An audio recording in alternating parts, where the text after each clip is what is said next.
We welcome Professor Nanda today here with us, who's a well-known science historian, and she's conducted a lot of research in science history and has an exemplary body of work. So welcome, Professor Nanda. Thank you. She also gave a talk recently in ICER on incorporating history of science in science education. Mm-hmm. And you've been teaching history of science at ICER Mohali for about 8 years. Yeah. Right. And we at ICER Pune also have a history of science course, which is being taught for a few years.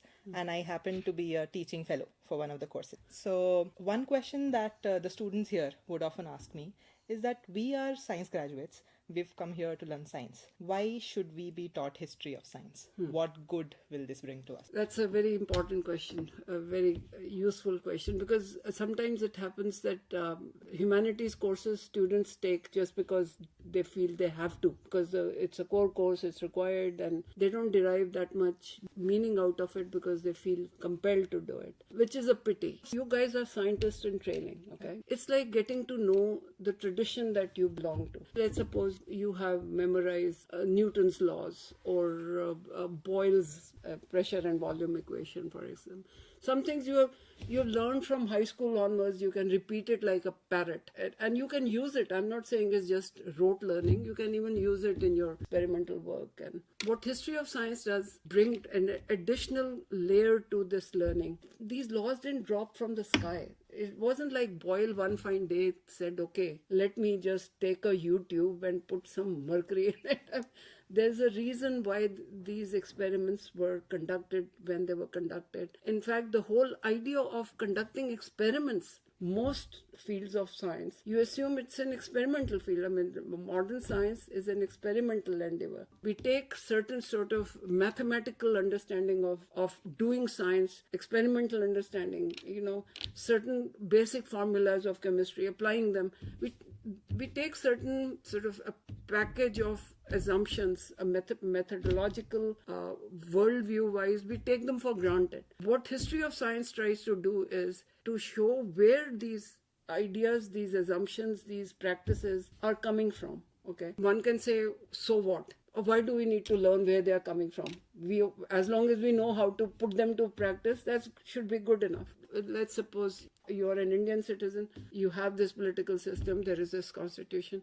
Now, supposing that's all you knew. Supposing that's all you knew, and you know how to vote, you know how to, etc., etc.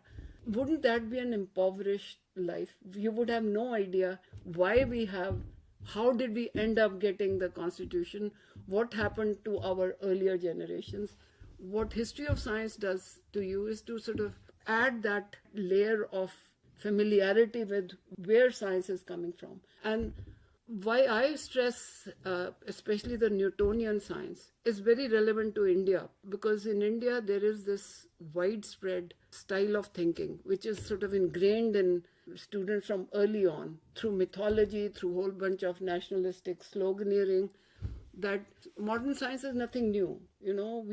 Most of these things we already knew. India had a very rich history of science. Yes and no. There are issues about that statement too. So what my attempt teaching history of science is especially important for India is to understand how distinctive modern science, the experimental science that was born after the scientific revolution, that starts with Copernicus, ends with more or less solidifies with Newton, and then of course it continues to transform other disciplines. How distinctive that method of thinking was. People have always wondered about what nature is. I mean, they have tried to figure it out using, even the idea of God, of miracle, of bringing supernatural powers was a way to explain nature, right? But it was a philosophical endeavor with very little of systematic experimentation. How new modern science is and what is distinctive about it becomes important for Indian students sort of be a little bit self-critical of that, हमको सब पता था,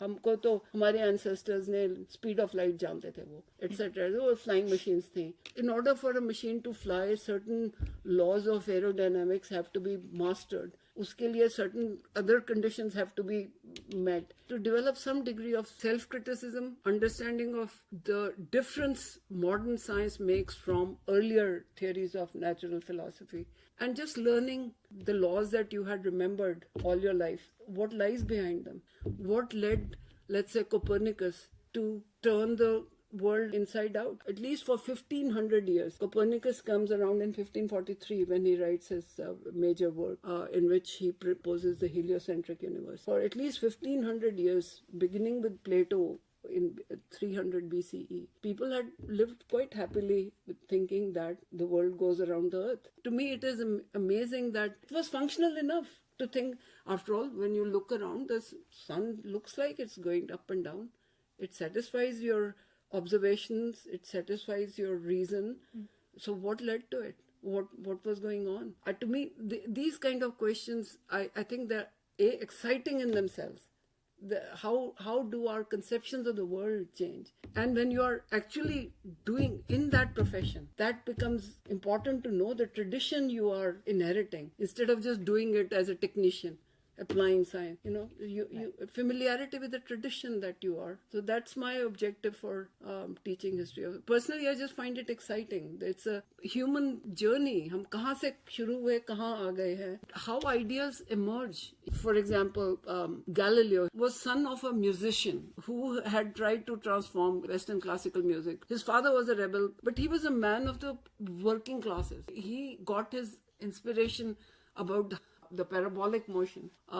He derived his ideas from watching and working with people who were making these cannonballs, who were with the working classes, the artisan, the craftsmen. So science is not just done inside the lab, or the labs didn't even exist at that time. The labs were in your homes, in your apartments, wherever you lived, or in some kings provided some space in the palaces and stuff like that. So a particular era is very instrumental in a particular discovery. And era, in the larger social context, influences what ideas you come up with. The society is not separate from the science you do. So the needs of, let's say, the shipping companies led to a development of the navigation, the compass. The cannonballs led to the laws of motion, experimental investigation of laws of motion, because they're important for wars that Italy was involved in at that time. And the involvement of the church in these controversies. So this business की ये faith है, ये science है, इन दोनों को challenge नहीं, mix नहीं करना. That's not, history actually informs you how formative religion has been for development of scientific ideas, of experimental thought. I mean, Robert Boyle, who was a founding figure of the Royal Society of London, for instance, was an absolutely devout Christian. To him, doing experimental science was a way of prayer. He was trying to understand God's work. God is creator, and the only way I can understand his work is either through the Bible or through studying the works, either through the word or through the works. So religion was formative for actually doing science. So today there is so much कि तुम किसी का faith challenge नहीं कर सकते reason से, or faith and reason are two separate things. No, faith has had historical role to play in how people looked at nature. What is the creative force behind it? So issues of this kind become important, and they become understandable when you approach them historically. And also to bring in the history of science of India itself. Indian students are quite ignorant of Indian accomplishments in science. Whatever they know, it's highly exaggerated with very little textual basis for them. So my attempt is to familiarize them with Indian ancestors. But science is an international enterprise. I mean, white scientists, dead white men, as a lot of feminists like to call them, they're as much your ancestors as they are their ancestors. So race and color stops mattering in science. So picking up on that, in recent times, as you've also mentioned, there have been many unverifiable claims that scientists and non-scientists have made based on ancient Indian literature, which is often dubbed as ancient science. Right? What is your opinion on that? In particular, the very popular Indian Science Congress recently happened, and a couple of the papers presented there. I don't think those were, at least in this particular Congress, they were not papers per se. These were comments made to school children to sort of imbued them with patriotism and encouraged them to do science. Ki we were so great. This is nothing new. Now government supports this kind of Hindu chauvinistic talk, so people are paying more attention to it. If you look at it historically, starting from late 19th century onward, when anti-colonial Indians who were trying to fight the British, when they encountered modern science, it was quite a powerful way of doing things. The Copernicus, Darwin, these were landmark, world-changing ideas that were introduced in India through British system of education. And they challenged Surya Siddhanta. I mean, Copernicus turns Surya Siddhanta, heliocentrism, inside out. And Darwinism again.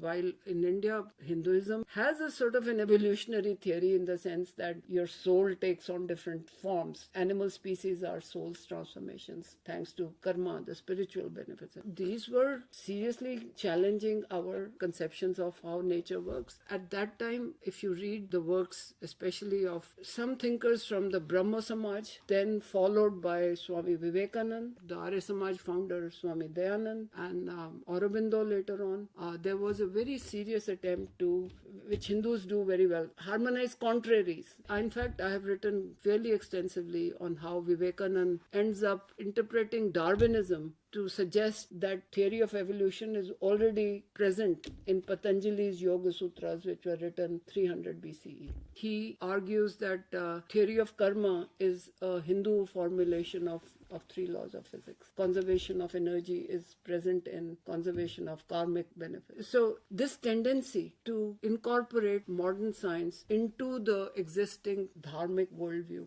has been there with us from 19th century onwards. This tendency of using science to legitimize Hindu thought, that it was already, it's already rational and scientific, and in fact it was the Hindus who gave modern science to the rest of the world. It was held in check somewhat by the Nehruvian socialists, rationalists, the Ambedkarites, who wanted to use science to question our religious viewpoints. But after that period got over, by 1980s, that Nehruvian scientific temper, the Enlightenment, was pretty much run out. And science itself, in fact, that is where my work comes in. When my second PhD was about defending science against its critics, who said that science is a white man's way of doing things. It's loaded with power relationships. It's another form of ideology. And objectivity is just a myth to keep people down. To legitimize experts, if you say that through this scientific practice, I have come to facts while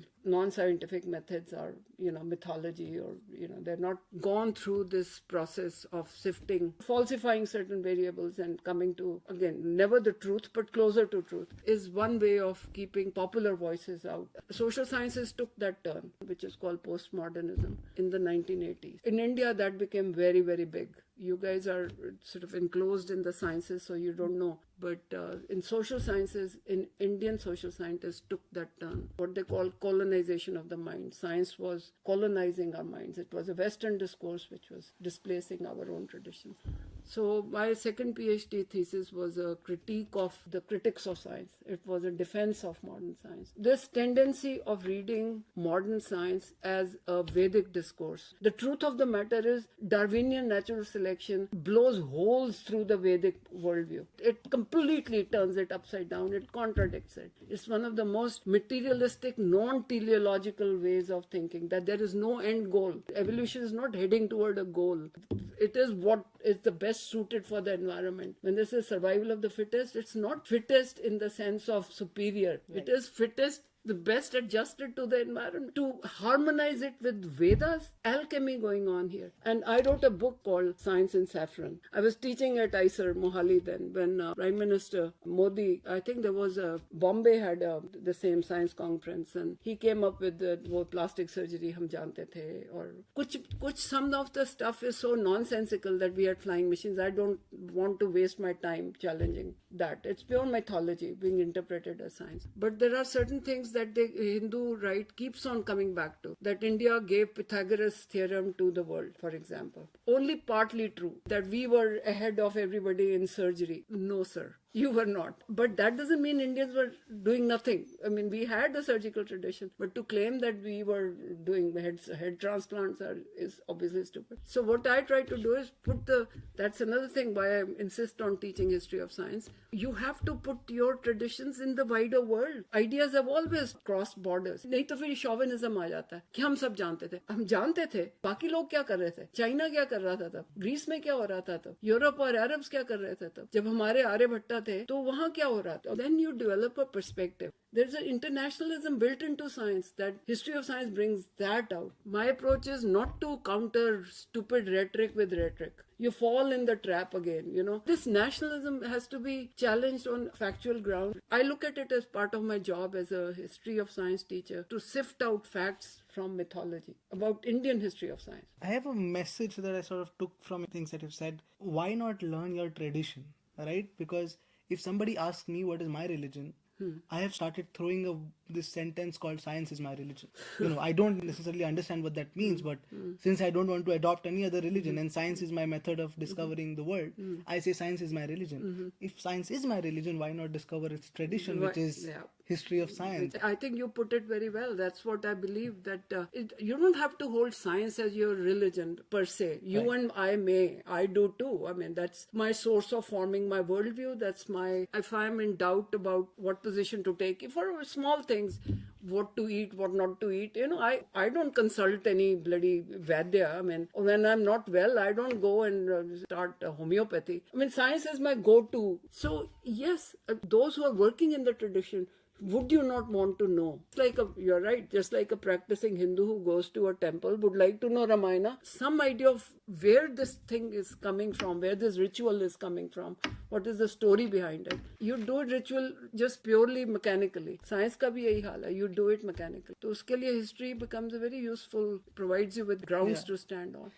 So I also have this observation, right? What Newton's theory is not anymore true.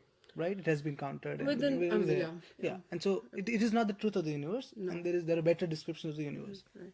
But even though it is not the truth of the universe, the evolution of science came through it, and how, without caring whether it's actually true at this point or not, because even in future, stuff that we know today is incomplete, and there'll be a lot of new theories that will come and new observations that will be made which will sort of supersede this. Sure. But the evolution of science itself it's important. That's why Newton's theory is also important, how it came about, how society was. It changed everything.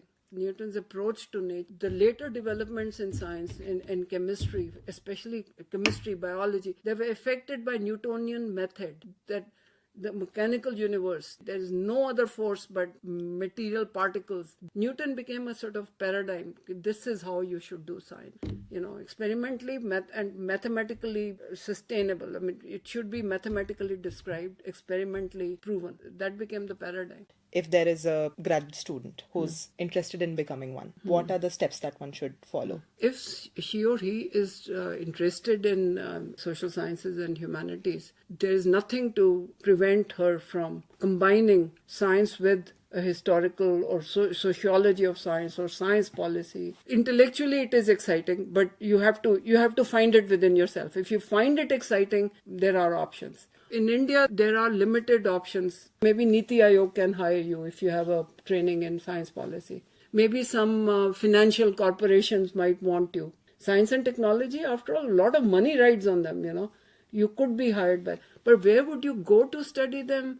Apart from maybe one or two places, JNU has one, Hyderabad has something on science policy, but one could potentially do another master's after a PhD. In my case, I ended up doing another PhD, but that was just me. You don't have to do it. You could combine PhD in biology, master's in social policy, in which you look at growth of biotechnology around the world, for instance. That's a powerful combination. You can be a financial analyst, you can be a social policy analyst, government would want your opinion on it. You could teach, but you'll have to seek these kind of degrees abroad. But it's a job-oriented combination and intellectually quite exciting, actually, What was the chronology sort of led to two PhDs separated by years and different fields?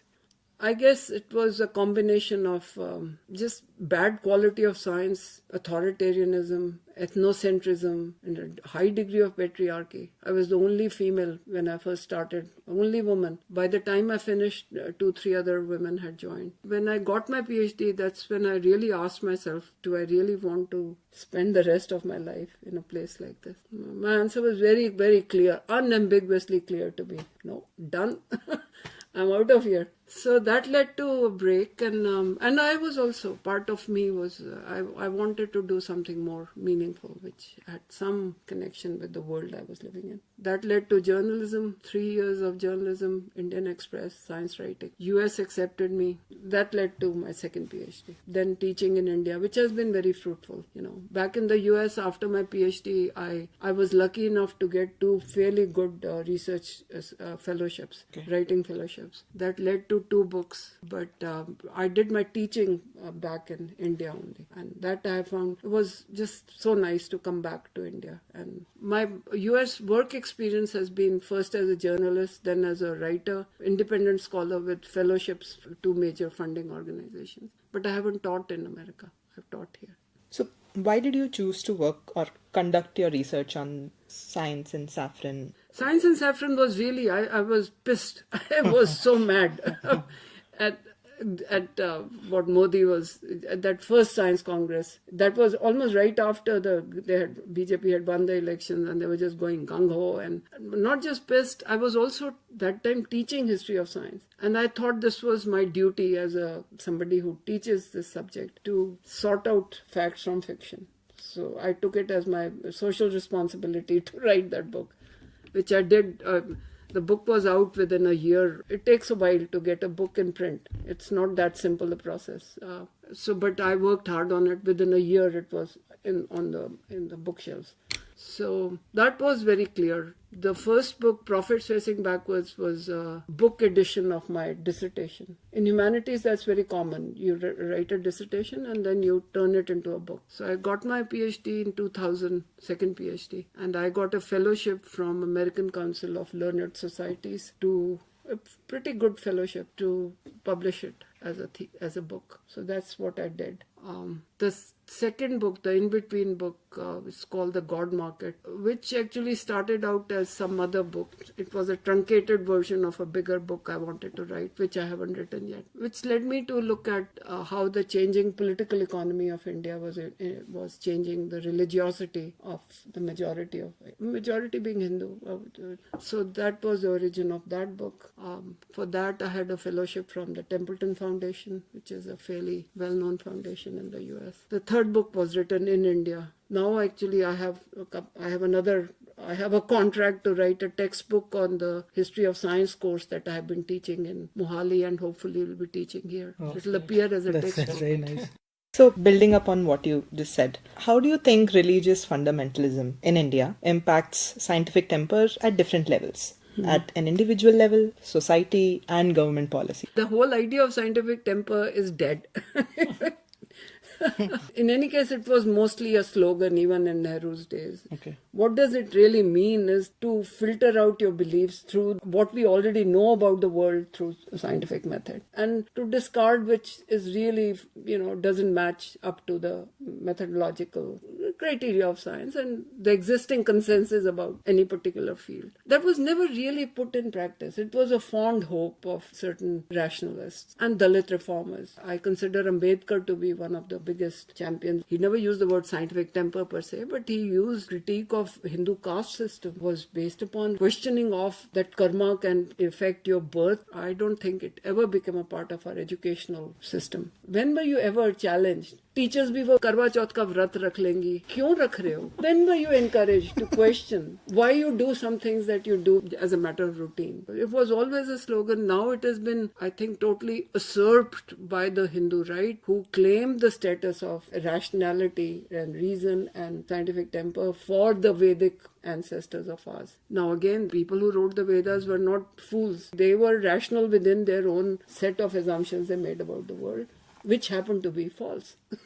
Those assumptions don't hold up. In today's world, should we bow to them or not? My answer is no. I cannot accept the basic assumptions that the Vedas make about the world, namely that there is a spirit behind these phenomena, and the phenomena are an expression of that spirit, and the spirit lives on. No, I'm sorry. I cannot rationally accept these. If that means I'm not a Hindu, then I'm not a Hindu.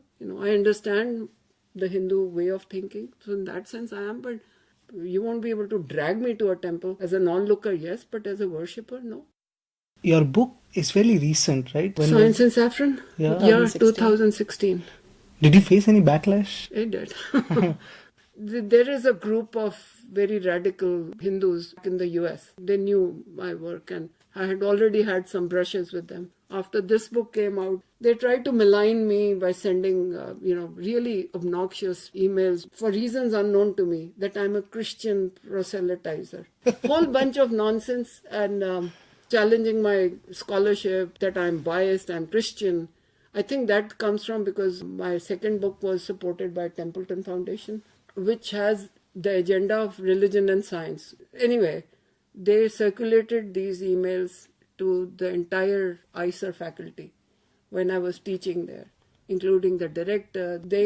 Nasty emails went all over to Indian Institute of Science, to Punjab University, to just character assassination, sort of, which at that time really I was very upset about it. And then my colleagues in ICER supported me. But yeah, I've been under attack. But this scientific temper situation, is it a little better in US?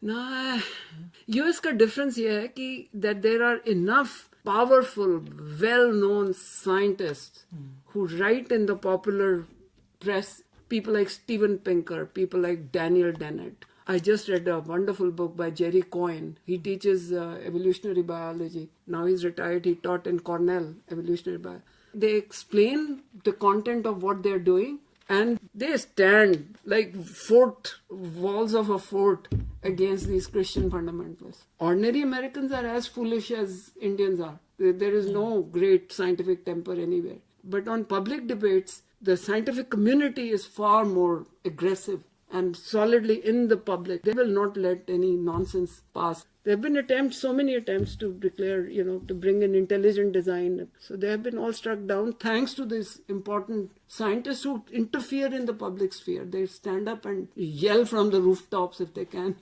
I think in India in particular, impression at least is that somehow we don't have the backbone, right? We don't stand stuff that goes against science.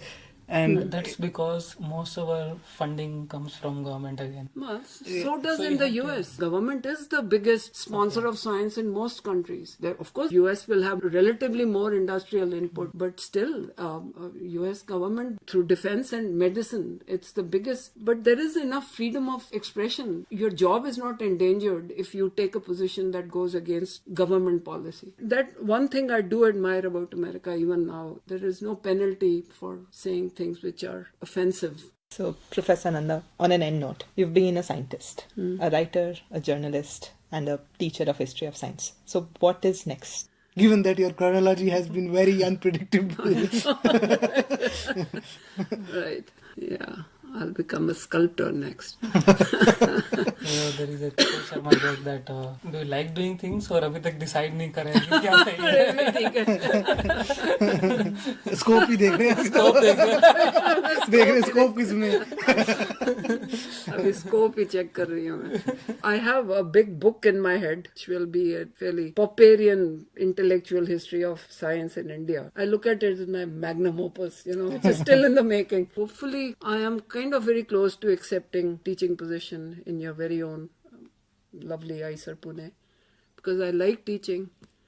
History of science, मैंने मोहाली में देखा है, students जब शुरू करते हैं, they have no idea क्या कर रहे हैं, कहाँ फंस गए. But by the middle of it, most of them start enjoying the story, and they find it meaningful. I find it meaningful to go through this story with them. So I want to continue what I started in Mohali. Hopefully in Pune, I have a contractual obligation to finish the textbook based upon these lectures. So hopefully next some years you'll be seeing more of me here. Then we'll see. Don't have too much of working life left in me, but another 10 years or so. Hopefully, the textbook and the big book. I call it the big book. And then we'll see what happens. That's great. So, thank you, Professor Nanda, again for talking to Yeah, us. It great. was a pleasure. Thanks for having me over. It was nice talking to you. It was a pleasure, privilege. It was very nice. And we look Enjoyed forward it. to seeing you here again. Yeah, and now that you're coming to ICER, Yeah. we would really love to have more and more Yeah, interactions. we should do this again. Yeah. We can